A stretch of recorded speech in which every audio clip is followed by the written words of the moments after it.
Hi guys, you're welcome back to Physics Solution. And today we'll be solving another exciting question, which goes thus: an air bubble of volume 4 centimeter cube is formed 20 meter under the water. What will be volume when it rises to just below the surface of the water if the atmospheric pressure is equivalent to a height of 10 meters of water? And to solve this, I will simply draw a pictorial diagram of this question to make it easier for us to understand. So let's say this is our water. This is the water surface, and the air bubble is formed underwater. Now, the air bubble is under the water now, as you can see it, and the volume here, that is the V1, is 4 centimeter cube, 4 centimeter, 4 centimeter.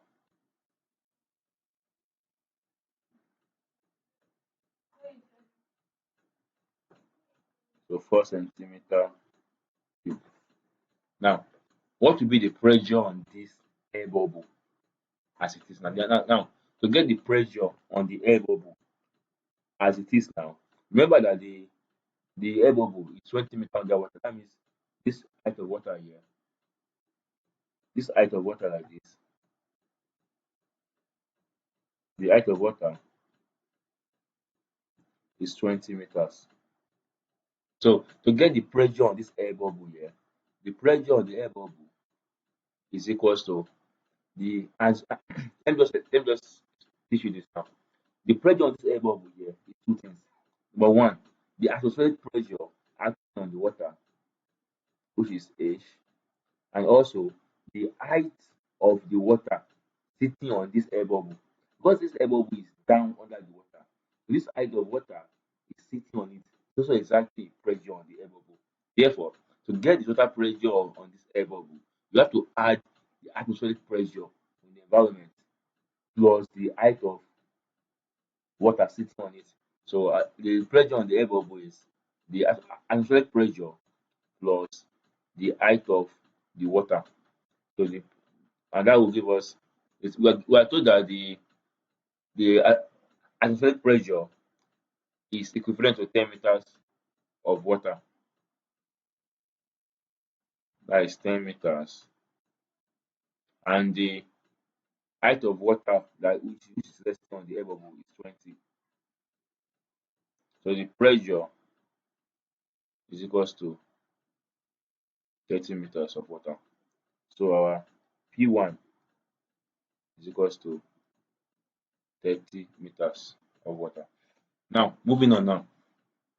When I be asked what will be its volume, that means the volume of the air bubble when it rises to just below the surface of the water. Now, this is the second scenario now. Let me draw it for you again.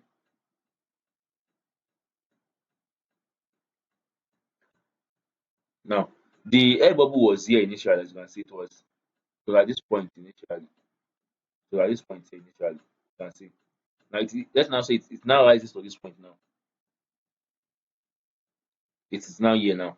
Can you see that? Now, since this here, we're to find the volume now. What will be the volume that is so? We're to find the volume now. That is V2. Let me put that down. V2. Then the next thing we're to find is what? The V2, right? Now, what will be the pressure acting on this air bubble at this point now? Remember, in this case, the pressure acting on the air bubble here was the atmospheric pressure plus the height of water.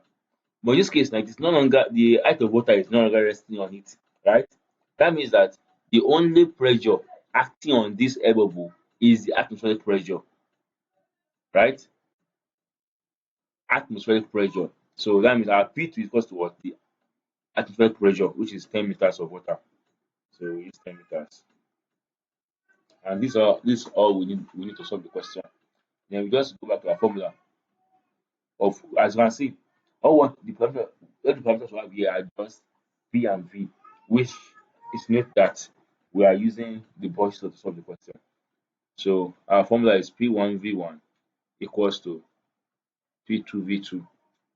So we have to find V2. So our V2 is equals to V1 over P2. And our P1 is 30. Our V1 is 4 over P2. P2 is 10. So we have 120 over 10. So our V2 will be equals to 12 centimeter cube. What this means is that at the surface of the water, the bubble will have a volume of what? 12 centimeter cube. And that is it. I hope you enjoyed this question. Hope we see you in my next video. Bye.